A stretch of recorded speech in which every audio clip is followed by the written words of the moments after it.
On कर देना है। Okay then I don't know question कब तक ज्वाइन करेंगे बट हम लोग स्टार्ट करते हैं। आज का हमारा टॉपिक एमसीओ 6 से रिलेटेड है, ठीक है ना। MCO 6 marketing management. और आज हम लोग यहाँ पे आपको ओके स्क्रीन सर। पे दिख रहा होगा दो क्वेश्चंस हैं। आप कुछ कह रही हैं आकांक्षा? नो सर, कुछ नहीं। Okay, so we are going to discuss about MCO 6 question. आपको स्क्रीन पे दिख रहा होगा. There are two questions, question number A and question number B. So today we are going to talk about question number A, right? Discuss the objectives of advertising. तो ये क्या होता है और इसके क्या-क्या उद्देश्य हैं, ये हम लोग अभी करेंगे, ठीक है ना? B नंबर क्वेश्चन अगले वाले क्लास में।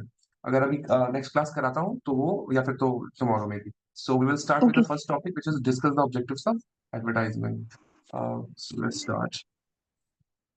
सो एडवर्टाइजिंग का एक जनरल कंसेप्ट का मतलब यही है कि किसी भी चीज को लेकर के आप जब पब्लिक के सामने जाते हो उसको एडवर्टाइज करते हो कि देखो हमारा ये प्रोडक्ट है। अब एडवर्टाइजमेंट हर चीज की नहीं हो सकती, जिसमें कुछ यूनिक खास बात होगी आप उसी चीज को लेकर के एडवर्टाइज करेंगे कि देखो इसमें ये है। जब आप कोई भी फोन वगैरह का एड टीवी में देखते हैं तो वो किसी ना किसी एक चीज पे मतलब फोकस करते हैं, है ना। जैसे अभी जो एप्पल का आईफोन 15 आया था उसमें उनका कटिंग एज जो एक तरीके से जो एक है कटिंग एज इज लाइक जो उनका स्लीक डिजाइन है और जो उसका कटिंग एज जो एक फीचर है आप बोल सकते हो, उसको वो लोग वहां पे दिखाने की कोशिश कर रहे हैं। वेयर एज अगर हम लोग बात करें वीवो या फिर ओप्पो की, तो ये लोग कैमरे के ऊपर ज्यादा फोकस करते हैं। सैमसंग का भी कुछ अलग अलग चीज है। तो एडवर्टीजमेंट जब भी होती है तो किसी न किसी प्रोडक्ट की जो स्पेसिफिक चीजें होती हैं उनको दिखाने की दर्शाने की कोशिश जो है की जाती है, ठीक है। सो ऑब्जेक्टिव्स में वही होगा कि आपको अपनी सेल्स बढ़ानी है। आप चाहते हो कि लोग आपको जाने, लोग आपकी कंपनी को जाने, आपके प्रोडक्ट को जाने, ताकि आपका जो है लॉन्ग रन में बिजनेस बहुत अच्छे तरीके से चले। तो दीज आर द, और मेन बात है लोगों को एक तरीके से पेनिट्रेट करना कि देखो ये प्रोडक्ट है और एडवर्टाइजमेंट। एंड हम लोग फिर स्टार्ट करते हैं जो हमारे नोट्स में है। So first of all the objectives of advertising can very depending on the specific goals of a company और ब्रांड। तो किसी भी कंपनी के लिए एडवर्टीजमेंट का जो ऑब्जेक्टिव कौन सा ब्रांड है, सपोज कोई बहुत बड़ी कंपनी है तो उसको एडवर्टीजमेंट करने की कोई आवश्यकता नहीं है, वो एडवर्टाइज करे ना करे, ठीक है ना, पहले दिन में ही सेल हो जाएगा। कुछ कुछ कंपनी ऐसी हैं तो वो लोग सिर्फ आकर्षक सकता है। लेकिन जो छोटी कंपनी है वो मार्केट में अपनी एक पहचान बनाने के लिए लोगों मार्केट में अपना शेयर बढ़ाने के लिए वो लोग क्या करते हैं कि वो लोग एडवर्टीजमेंट टू कंपनी या फिर ब्रांड टू ब्रांड वो वेरी कर सकता है। However, some common objectives of advertising included, ठीक है ना। तो यहाँ पे कौन कौन से हैं? सबसे पहला है बिल्डिंग ब्रांड अवेयरनेस। तो मैंने एक ओवन लिया था, ऑटोमेटिक है, लाइफ लॉन्ग का। लाइफ लॉन्ग का आपने नाम सुना होगा। लाइफ लॉन्ग का कुछ टाइम पहले तक कोई नाम नहीं जानते थे, बट इस नो सर। कंपनी ने एडवर्टीजमेंट भी किया। साथ ही साथ इनका जो आपका प्रोडक्ट क्वालिटी है वो भी बहुत अच्छा है, जिसके कारण से लोगों में अवेयरनेस आ रही है कि ये चीज अच्छा है तो लोग उसको ले रहे हैं, ठीक है। सो building brand awareness is like कि आप कोई नए प्रोडक्ट को लॉन्च कर रहे हो, लोगों को उस चीज की बात जानकारी नहीं है तो आप लोगों को बता रहे हो, अवेयर कर रहे हो कि देखो हमारे पास जो ये प्रोडक्ट है, आप इस चीज को ले सकते हैं, काफी नॉमिनल प्राइस पे है। बहुत सारी चीजें आप कह सकते हैं। Aims to create awareness and familiarity with a brand, ठीक है। एडवर्टीजमेंट का जो मेन जो जनरल पर्पस होता है वो यही होता है कि लोगों को बताना, अवेयर करना कि देखो हमारे पास ये प्रोडक्ट है, उसमें ये फीचर्स है, ठीक है ना। सो कोई भी brand help it helps in establishing a recognisable brand identity and make the brand known to potential customers, ठीक है। तो आप जब एडवर्टाइजमेंट करोगे तो इससे लोगों को लोग आपके प्रोडक्ट को पहचान पाएंगे, आपकी कंपनी को जान पाएंगे। देखो कोई कंपनी नई ही क्यों ना हो, लेकिन जब आप उसको हर जगह पे उसका आवश्यकता पड़े और उस चीज का अगर आपको ऐड दिख जाए उसी कंपनी का, तो आप बोलोगे कि इसका ऐड तो मैंने बहुत जगह देखा है। तो कंपनी जब अपने ऐड में इतना एक्सपेंडिचर कर रही है तो डेफिनेटली जो प्रोडक्ट है वो अच्छा ही होगा, है ना। ये थॉट आपके मन में आएगा, ठीक है। सो वो एक चीज है जो कि वो लोग करने की कोशिश करते हैं, क्योंकि वो लोगों को रिकॉग्नाइज करवा देते हैं किसी ब्रांड को। वो लोग जनरली देखना, अगर कोई नोन ब्रांड होगा मतलब जिसको वो लोगों ने कहीं देखा है, या कोई अननोन ब्रांड होगा, तो दोनों में से अगर कोई एक आपको चूज करना रहे तो आप उसी ब्रांड को चूज करोगे जो नोन है, ठीक है। ये ह्यूमन साइकोलॉजी है। सो काफी सिंपल सी चीज है, तो ये हमारा पहला पॉइंट है। दूसरा point it says about sales and revenue automatically बढ़ेगी। सिंपल सी बात है, क्योंकि अगर आप एडवर्टीजमेंट करते हो तो वो ज्यादा लोगों को दिखती है। आपने थोड़ा बहुत एड सपोज कहीं पे बैनर लगवा दिया या कुछ कर दिया। ये जो फिजिकल मोड ऑफ एडवर्टीजमेंट होता है, यहाँ पे क्या होता है कि लोग गाड़ी चला के आ जा रहे हैं तो आपका नजर उस पर पड़ा कि चलो ठीक है ये ऐड है। ऑनलाइन भी वही होता है, जिस चीज की आवश्यकता होती है नहीं होती है, नहीं लेते हम लोग। लेकिन ऑनलाइन में एक फैसिलिटी ये है कि यहाँ पे ब्रांड का रीच जो है वो पूरे वर्ल्ड में जा सकता है। आप अगर किसी सी चीज का ऐड चला रहे हो, अभी तो हालांकि काफी कॉमन हो गया है कि आप चूज कर सकते हो कि किस रीजन। गूगल पे कुछ भी सर्च करेंगे ना आकांक्षा, तो देखिएगा यस सर। उसी चीज का ऐड जो आपने सर्च किया है, उसी चीज का ऐड आपको हर जगह दिखने लगेगा। आप किसी वेबसाइट पे विजिट करो वहां दिखेगा, आप यूट्यूब चलाओ आपको वहां दिखेगा। तो अभी एल्गोरिदम इतना स्ट्रांग हो गया है। प्लस मैं सपोज कोई कंपनी हूं, मैं ऐड देना चाहता हूँ यूट्यूब को, तो मुझे यूट्यूब को कुछ पैसे देने पड़ेंगे और यूट्यूब क्या करेगा, जो मेरे प्रोडक्ट से रिलेटेड कोई सब चीज सर्च कर रहा है। जैसे कि सपोज मैं अभी आप लोगों को एमकॉम पढ़ा रहा हूँ, तो कोई अगर एमकॉम यस। सर्च कर रहा है, वो सपोज मेरा सब्सक्राइबर नहीं भी है और इग्नू एमकॉम सर्च करता है, तो उसको मेरा एड दिखने लगेगा। ठीक है? सो अभी जी एल्गो सर। बहुत ही स्ट्रांग हो गया है। सो ये चीज होती है।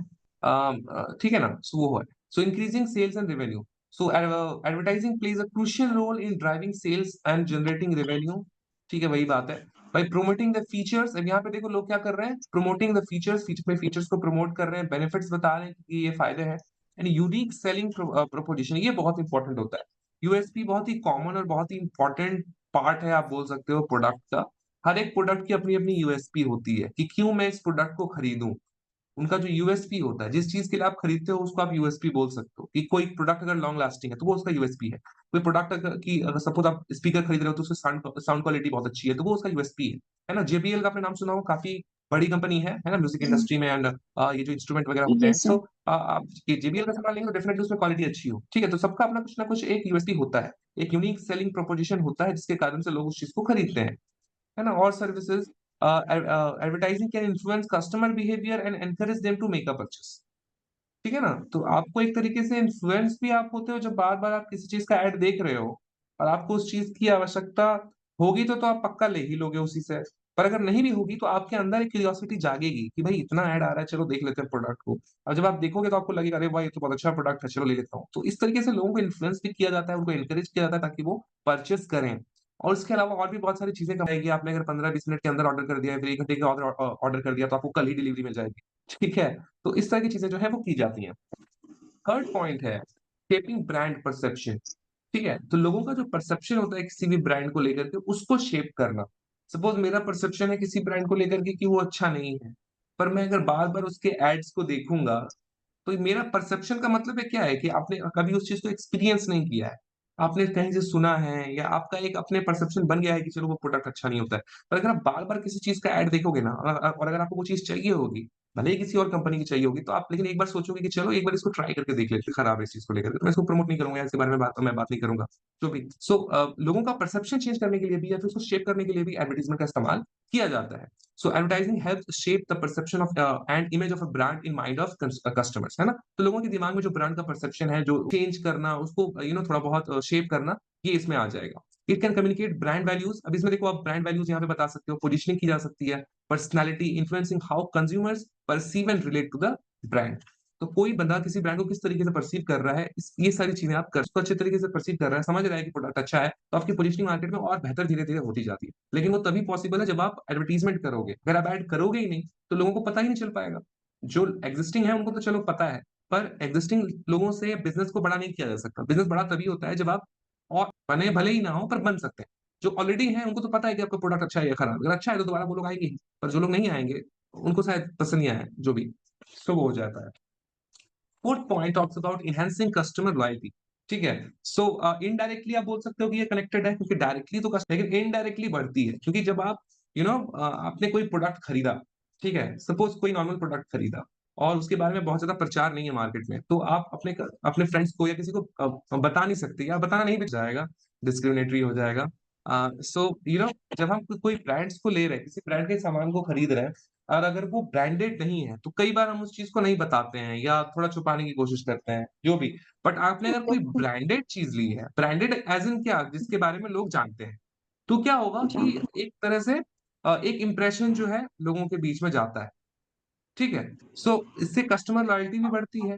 आप बोल सकते हो कि नहीं ये प्रोडक्ट काफ़ी अच्छा है, मैंने इसको यूज़ किया है एंड उस चीज़ का जब आपको ऐड कहीं दिख जाता है तो और अच्छी चीज़ हो जाती है। तो आपकी लॉयल्टी उस चीज़ में वहाँ पे बढ़ जाती है उस चीज़ को लेकर के कि चलो ये प्रोडक्ट अच्छा है। और जब आप किसी चीज़ को एडवोकेट करते हो तो लॉयल्टी ऑटोमैटिक समझ में आती है। जब आप अपने मुँह से बता रहे हो कि कोई प्रोडक्ट अच्छा है, इसका मतलब है कि आप एक तरीके से उसको एडवोकेट कर रहे हो।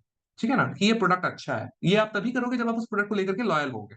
और लॉ एंड खरीदा जिसका कोई एडवर्टाइज़मेंट नहीं है, तो आप लोगों के साथ एडवोकेशन नहीं कर सकते। आप लोगों को समझा नहीं सकते, बता नहीं सकते कि यही अच्छा है। लेकिन अगर आपने कहीं ऐड देख रखा है, तो आप ये बोल सकते हो कि अरे यार उसका तो ऐड आता है, कितना कुछ वो कहता है कि चलो ये ऐसा है, वैसा है ना? तो वो मैं बताने की कोशिश कर रहा हूँ। So advertising can contribute to building customer loyalty by maintaining top of mind awareness and reinforcing positive associations with the brand. ठीक है ना? So top of mind awareness एक तरीके से वो चीज़ है। Regular advertising helps strengthen the relationship between the brand and its existing customers. ठीक है ना? मैंने जैसे अभी हेवेल्स का ट्रिमर लिया है। अब हेवेल्स का टीवी में देखना अभी थोड़ा कम ऐड आता है, बट सीज़न में काफ़ी ज़्यादा ऐड आता है। तो हेवल्स का एड सपोज एक साल आया, अच्छी कंपनी है, दूसरे साल नहीं आया, फिर तीसरे साल आया, या चौथे साल, पांचवें साल, छठे साल फिर आया ही नहीं, तो वो चीज फिर अच्छी नहीं होगी, है ना। आपको रेगुलर थोड़ा बहुत करके आपको जैसे कि एप्पल का देख लो, एप्पल को एडवर्टीजमेंट करने की जरूरत नहीं है, वो अगर नहीं भी करेगा फिर भी उसका सामान बिक जाएगा, आराम से बिक जाएगा, यस। लेकिन फिर भी वो कर रहा है। Why? Because they want to impact, they want to come as a, top option. आप अगर कोई चीज खरीद रहे हो तो आपके पास ऑप्शंस मल्टीपल होंगे, और आप मल्टीपल्स में भी बेस्ट में आप ही आना चाहते हो, टॉप में आप ही आना चाहते हो। That is why they keep on targeting your mind कि भाई हम लोग भी हैं मार्केट में, आपको प्रोडक्ट लेना है, आप हमारे पास से लीजिए, ठीक है। सो उस तरीके से करके भी लोगों को एक तरीके से मजबूर नहीं, मजबूर थोड़ा ये हो जाएगा, मतलब लोगों को बताया जाता है कि भाई हम लोग हैं, आप हमारे पास से सामान ले सकते हैं, ठीक है। So it's like that. तो वो है। तो regular advertising helps strengthen the relationship between brand and it's existing customers. आपको भी अच्छा लगेगा कि चलो दोबारा ऐड आ रहा है, अच्छा है, प्रोडक्ट है। Increasing the likelihood of repeat purchases and brand advocacy, है ना। ये देखो ब्रांड एडवोकेसी की बात की गई है कि आप एडवोकेट बन जाते हो। आप जैसे वकालत में क्या करते हैं, लोग पैसे लेते हैं तब वकालत करते हैं, है ना, किसी को डिफेंड करते हैं या किसी को डिफेंड ही करते हैं जनरली। तो लेकिन हम लोग यस। जब किसी भी टॉपिक के ऊपर जब बात होता है तो हम लोग बोलते हैं ना कि नहीं ये सही है, ये गलत है। तो आप जो बोल रहे हो कि ये सही है, उसके लिए तो आपको कुछ पैसे मिल नहीं रहे, लेकिन फिर भी आप बोल रहे हो, सो आप फ्री में एडवोकेट बन जाते हो। सो वो चीज यहाँ पे बोलने की कोशिश की जा रही है कि अगर प्रोडक्ट अच्छा होगा, लॉयल्टी आपकी अच्छी होगी, जो कि एडवर्टीजमेंट से बनती है, तो आप उसको उसका एडवोकेट बन जाते हो। आपको समझ में भी नहीं आता पर बन जाते हो, ठीक है। So, वो चीज यहाँ पे देखने को मिलती है, और यहाँ पे रिपीट कस्टमर्स भी होते हैं। अगर एड कॉन्टिन्यूअस होगा तो रिपीट कस्टमर्स होंगे। अभी मुझे हेवल्स का दिख रहा है, कुछ टाइम बाद अगर हेवल्स का एड मुझे नहीं आने लगा, और मुझे अगर कोई और कंपनी दिख गई, एमआई की या कोई और कंपनी, और उसकी एड्स बहुत ज्यादा आ रही हैं, तो मैं बोलूंगा चलो इसको ट्राई करके देख लेते हैं। सो रिपीट कस्टमर्स का भी आना, रिपीट परचेसेस का भी होना बहुत हद तक डिपेंड करता है एडवर्टीजमेंट के ऊपर। फिफ्थ नंबर है इंट्रोड्यूसिंग न्यू प्रोडक्ट। तो ये तो काफी कॉमन चीज हो गई, ये तो होना ही है। अगर आप कोई नया प्रोडक्ट लॉन्च कर रहे हो और लोगों को इस बारे में जरा सी भी जानकारी नहीं है, नया प्रोडक्ट की जानकारी नहीं है, तो उस केस में आप एडवर्टीजमेंट करते हो। तो आपका ऑब्जेक्टिव ये होता है कि आपको अगर कोई नया प्रोडक्ट लॉन्च कर रहा है तो आपका एडवर्टीजमेंट जो है प्रोडक्ट्स और सर्विसेज टू द मार्केट, ठीक है। तो एडवर्टीजमेंट देखना, आपने कई बार देखा होगा कि कोई चीज अभी लॉन्च हुई नहीं है, लेकिन बड़े बड़े बैनर्स में, पोस्टर्स में ऐड लगा हुआ है कि चलो इतने तारीख को ये लॉन्च यस होने सर। वाला है। एप्पल ही सबसे बड़ा एग्जांपल है इसमें, ठीक है ना। सो दैट क्योंकि कोई नया प्रोडक्ट अगर लॉन्च होगा तो उसकी एडवर्टीजमेंट की जाती है। So advertising is an effective way to launch and introduce new products and services to the market. It creates awareness, लोगों में awareness create करता है, generates interest, है ना। लोगों में इंटरेस्ट ही तो है। आईफोन में कुछ अलग नहीं है, सब कुछ वही है, फोन भी वही है, थोड़ा बहुत इधर उधर चेंजेस करके, लेकिन लोगों में इंटरेस्ट जागता है एड होने के कारण, एडवर्टीजमेंट के कारण। Yes. And educates the target audience about the features and benefits of the new offering, है ना। जैसे कोई प्रोडक्ट है, उसका पहला वर्जन है 1, दूसरा वर्जन आया 2.0, तीसरा आया 3.0, तो ये 3.0, 2.0, 4.0, ये जो हो रहा है, ये क्या हो रहा है, ये कुछ नहीं हो रहा है, प्रोडक्ट वही है, बस उसमें कुछ ना कुछ एक्स्ट्रा फीचर्स उसमें ऐड कर दिए जाते हैं और कहा जाता है कि ये ब्रांड न्यू है, नया कुछ हम लोग लॉन्च कर रहे हैं, ठीक है। यस वो सर। चीज यहाँ पे है। And educates the target audience about the features and benefits of the new offering. जो आप नया चीज ऑफर कर रहे हो उसमें क्या क्या फीचर्स आपने नया डाला हुआ है। और ऐसा नहीं है कि वो लोग नहीं, नया नहीं डालते हैं, नया डालते हैं, बट उनका जो हार्डवेयर होता है वो मोर और लेस सेम ही होता है।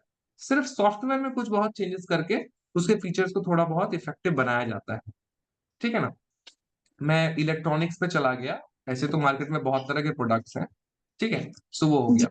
छठा है डिफरेंशिएटिंग फ्रॉम कॉम्पिटिटर्स। अगर आप एडवर्टीजमेंट करोगे तो आप खुद को अलग दिखाने की कोशिश करोगे आपके कॉम्पिटिटर के साथ। फोन आप भी बेच रहे हो, फोन दूसरी कंपनी भी बेच रही है, बट आपको अगर खुद को अलग दिखाना है, खुद को डिफरेंट तरीके से दिखाना है, तो आपको एडवर्टीजमेंट करनी पड़ेगी, और आपको अपने किसी एक स्ट्रॉन्ग चीज को फोकस करके आपको उसको एडवर्टाइज करना पड़ेगा बार बार। जैसे कि देखना, वीवो जब स्टार्टिंग में लॉन्च हुआ था तो camera phone, camera phone, camera phone, सारे फोन्स में कैमरा है, why would somebody buy only Vivo, right. लेकिन जब वाकई में उसके फोन्स वगैरह लॉन्च हुए, लोगों ने उसको यूज किया, तो वाकई में उसका कैमरा क्वालिटी बहुत अच्छा है, मतलब सर फ्लैगशिप। ओप्पो का भी तो कैमरा क्वालिटी अच्छा होता है ना? ऑब्वियसली ऑब्वियसली ओप्पो का भी अच्छा है, दोनों का स्टार्टिंग में मोटो यही था। और इन दोनों की जो पेरेंट कंपनी है वो भी सेम है, सिर्फ नाम अलग है। पेरेंट कंपनी जो चाइनीज कंपनी है वो सेम है एकदम, कोई डिफरेंस नहीं है। इवन वन प्लस का आपने नाम सुना होगा, वन प्लस इससे जी अलग सर। होकर के फिर बना है, ठीक है ना। तो जी इन सब सर, की उसका कैमरा कैमरा क्वालिटी, क्वालिटी दोनों से ज्यादा बेटर होता है ना? हाँ वन प्लस का थोड़ा बेहतर एक्चुअली। वन प्लस को एप्पल का बहुत बड़ा कॉम्पिटिटर माना जाता है। जी सर, जी मतलब सर। और एप्पल तो काफ़ी मतलब प्रीमियम क्लास हो गया, मतलब प्राइसेज़ थोड़ी हुँ, ज़्यादा हुँ। हाई हैं। अगर आप इसका भी अच्छा वाला फ़ोन लेंगे मतलब महँगा जो हाई एंड जो फ़ोन्स होते हैं, तो वो भी काफ़ी महँगा हुँ, पड़ेगा वन प्लस का। बट कंपैरेटिवली प्राइसेज़ थोड़ी-सी कम रहती हैं, तो लोगों को ये ज़्यादा अफोर्डेबल लगता है और कैमरा क्वालिटी तो अच्छा है ही, ठीक है? सो वो एक चीज़ है। तो जब भी नया प्रोडक्ट लॉन्च हाँ, जब भी डिफरेंशिएट करने की बात होगी तो लोग किसी न किसी एक फीचर के ऊपर फ़ोकस बहुत ज़्यादा करेंगे, कि हमारे पास भई ये चीज़ है। ये कैमरा वाला फीचर जो है बाकी सारे फ़ोन्स के कैमरा में आपको नहीं मिलेगा। जैसे मेरे ओप्पो वाले में एक एग्ज़ाम्पल है मैं देना चाहूँगा मेरे ओप्पो वाले में एक टाइम पे दोनों कैमरा चलता है। फ्रंट कैमरा और back okay. Camera at the same time दोनों चल सकता है। ठीक है? सो वो एक वॉव! स्पेशल फीचर है इसमें आप बोल सकती हो। तो इन सब ची इस तरह की चीज़ों को ना टीवी में ऐड दे करके मतलब इस चीज़ को फ़ोकस करके इसी के ऊपर देखना ऐड चलाएँगे वो लोग कि ये है, ये यूनिक फीचर है हमारे में। सर किसी ठीक है? एक यूनिक फीचर्स पे ज़्यादा वो लोग फ़ोकस करते हैं, है ना? फ़ोकस करते हैं क्योंकि बाकी सब में वो है नहीं, तो वो लोग उसी चीज़ पे करेंगे।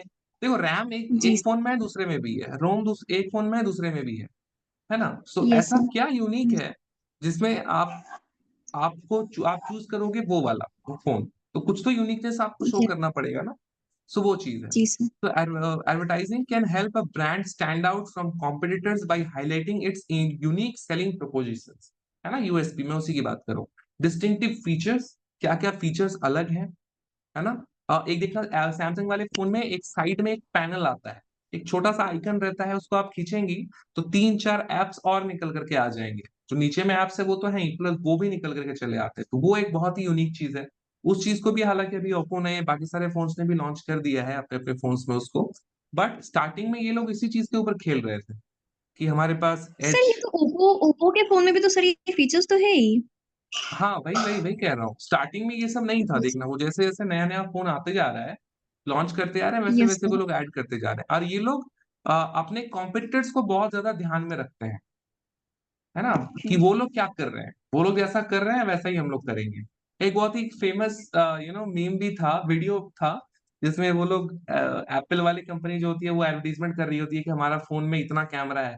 तो एंड्रॉयड वाला बोलता है कि यस भई सर। हमारे फ़ोन में इतना है, मेरे फ़ोन में इतना कीमत है, हुँ, ये बोलता है मेरे फ़ोन में इतना कीमत है। मतलब एकदम घटा करके। सो वहाँ यस पे मैं ये बताने की कोशिश कर रहा हूँ कि एक कंपनी दूसरी कंपनी के ऊपर पूरी तरह से नज़र रखी हुई है कि भई ये कर क्या रहा है? ये जो कर रहा कर है, क्या रहा है ये? वैसा ही हम लोग को करना है। ठीक है? उससे बेहतर सर करना क्या है रीज़न है कुछ। कि उसका प्रॉफ़िट ज़्यादा हो रहा है ना?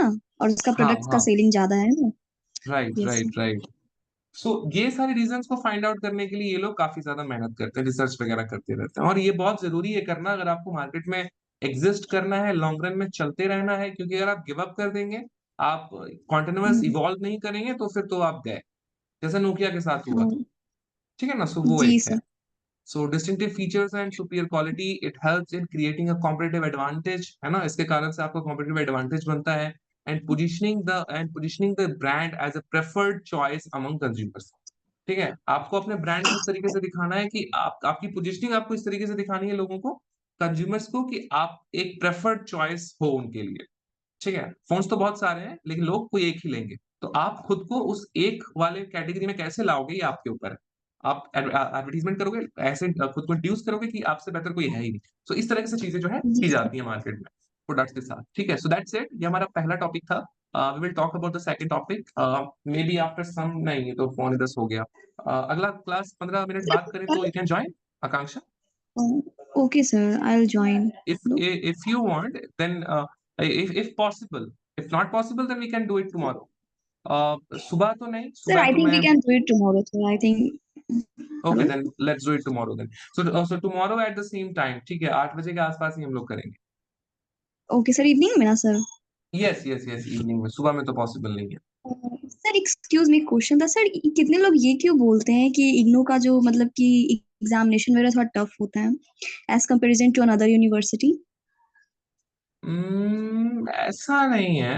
मेरी जहाँ से स्कूलिंग हुई है आई मीन कॉलेज की मैं बात कर रहा हूँ बीकॉम की स्कूलिंग ही कहलाएगा वो भी। सो मुझे वो ज़्यादा टफ लगता था कंपैरिज़न टू इग्नू। ये देखो अपना-अपना चॉइस होता है क्योंकि इग्नू में एक खास बात है ना कि यहाँ पे फ्लेक्सिबिलिटी बहुत ज़्यादा है। 6-6 महीने में आप एग्ज़ाम दे सकते हो।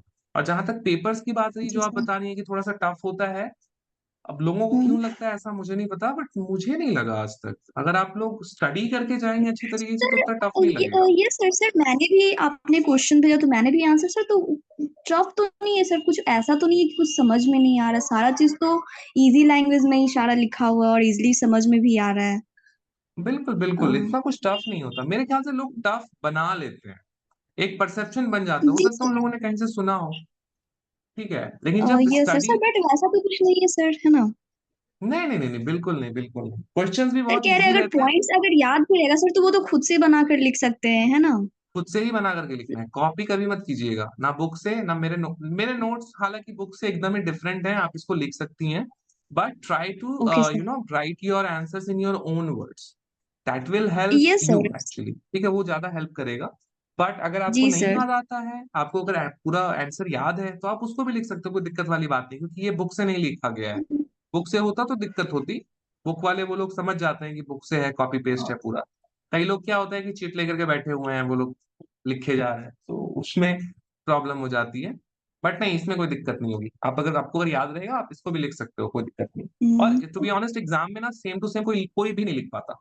सर और आपको थोड़ा आंसर आप, दे सर, आंसर तो सर किसी भी चीज का नहीं है, ये नोट्स हो या तो फिर बुक से सर, तो आंसर देने से मतलब है ना, वो तो कहीं से भी दे सिंपल सकते हैं। सिंपल, हाँ बिल्कुल बिल्कुल बिल्कुल। आपकी एक अंडरस्टैंडिंग बन जाएगी किसी क्वेश्चन को लेकर के, और वो क्वेश्चन अगर आ गया तो आप अपने हिसाब से उसको लिख लो, कोई दिक्कत नहीं। ठीक सर है, बट जितना कोई आपने टफ नहीं नोट्स होता। भेजा सर, सर जी, जितना आपने नोट्स भेजा सर उतना तो सफिशिएंट है ना एग्जाम के लिए? बिल्कुल बिल्कुल बिल्कुल, मोर देन सफिशियंट है। बट अगर आपको और करना हो तो मैंने, जैसा कि मैंने बताया है, वेबसाइट पे हमारा अवेलेबल है सारा का सारा। ठीक है, जो मैंने भेजा है वो सफिशियंट है, सिर्फ एक पेपर और मैं भेजूंगा। ठीक है ना, वो कुछ ही दिनों में मैं भेज दूंगा। मुझे एक बार चेक करना होगा उन लोगों ने वेबसाइट पे उसको डाला है कि नहीं डाला है। जून जून वाला जो पेपर हुआ है, वो जैसे ही हो जाता है मैं उसको भी भेज दूंगा। ये जो मैंने भेजा है अर्लियर, और ये वाला जो मैं भेजूंगा, ये दोनों मिलाकर के मोर देन इनफ है। आप पास क्या, इसमें आपके 60 से 70% आराम से आ जाएंगे, अगर सही तरीके से किया जाए। इसके अलावा अगर आपको और करना है, तो आप हमारा जो वेबसाइट वाला है, आप उसको फोकस थोड़ा बहुत ध्यान दे सकती हैं उस पर। Okay sir okay. ठीक है। और 60-70% मैं कम बता रहा हूँ, अगर अच्छे तरीके से रहेगा। कई बार होता है ना कि क्वेश्चन थोड़े से ट्विस्टेड आते हैं। क्वेश्चन वही आया है लेकिन जी थोड़ा सा सर। घुमा फिरा करके आया है, तो लोग उसको अटेम्प्ट नहीं ये करते सर हैं। क्वेश्चन को थोड़ा मैंने, टफ बना दिया जाएगा ताकि थोड़ा कैंडिडेट थोड़ा कंफ्यूज हो, है ना? राइट, ऐसा बहुत बार हुआ है, बहुत ही बार।